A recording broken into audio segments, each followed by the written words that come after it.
Assalamualaikum warahmatullahi wabarakatuh. Ensiklopedia Al-Fatih kembali ke hadapan Anda untuk berbagi info Islami. Semoga menginspirasi aktivitas Anda hari ini. Dan jangan lupa klik tombol subscribe dan aktifkan notifikasi tombol lonceng agar tidak tertinggal berita terbaru dari Ensiklopedia Al-Fatih.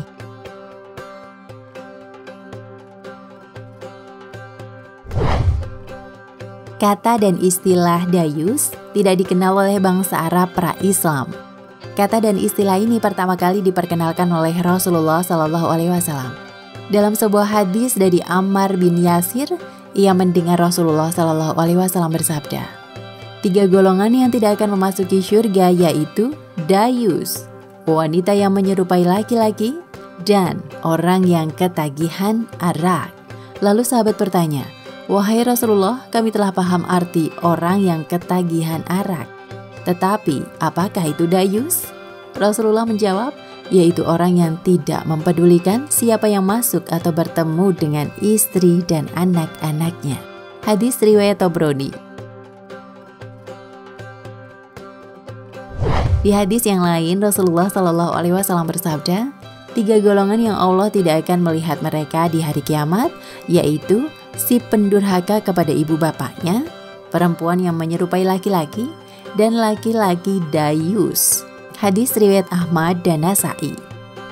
Para ulama menafsirkan istilah dayus sebagai seseorang yang tidak memiliki perasaan cemburu karena iman terhadap ahlinya, istri dan anak-anaknya.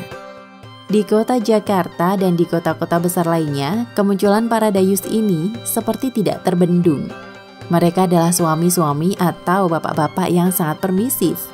Bahkan tidak peduli lagi dengan urusan para tamu pria yang bukan mahram yang datang ke rumah mereka untuk bertemu dengan istri-istri mereka dan atau dengan anak-anak perempuan mereka di saat mereka ada atau tidak ada di rumah.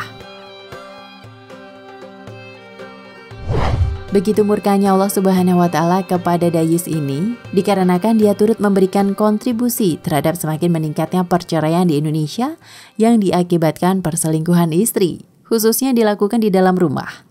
Selain itu, para dayus ini juga turut memberikan kontribusi terhadap terjadinya perilaku seks pranikah yang dilakukan putri-putri mereka yang masih remaja, yang dilakukan di dalam rumah mereka sendiri sebagai tempat favorit melakukan hubungan seks pranikah.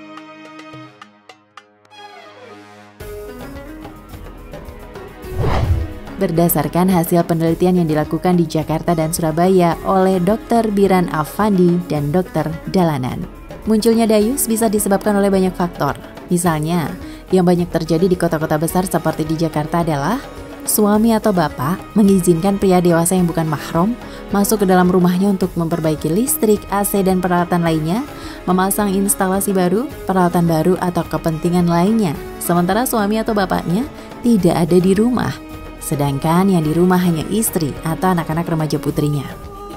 Membiarkan istrinya keluar rumah tanpa seizin suaminya. Membiarkan aurat istri dan anak-anak remaja putrinya terbuka dan menjadi tontonan orang lain yang bukan mahram. Mengizinkan pria dewasa yang bukan mahram menjadi pekerja atau pembantu rumah tangga yang bebas beraktivitas di dalam rumahnya. Dan membiarkan teman-teman pria dari remaja-remaja putri untuk datang ke rumah di saat bapaknya tidak ada dengan alasan mengerjakan pekerjaan rumah.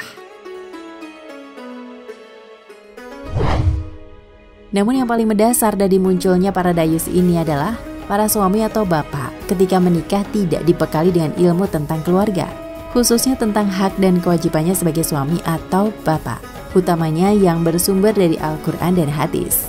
Para suami atau calon bapak harus diberikan pemahaman atau keterampilan dalam membina dan memimpin rumah tangga yang bersumber dari ajaran-ajaran agama, khususnya agama Islam, juga melindungi kehormatan istri. Selain itu, mempunyai pola pendidikan anak yang tepat agar anak tumbuh dan berkembang secara baik. Akhir kalam, dengan maraknya kasus-kasus perceraian dan perilaku seks bebas di kalangan remaja putri, Pusat Pengkajian dan Pengembangan Islam Jakarta Islamic Center memandang penting untuk melakukan pendidikan bagi calon orang tua dan orang tua, terutama bagi calon suami atau calon bapak dan mereka yang sudah menjadi suami atau bapak. Wallahu a'lam bishawab. Nah, pemirsa Ensiklopedia Al-Fatih, sampai di sini perjumpaan kita kali ini. Semoga menginspirasi.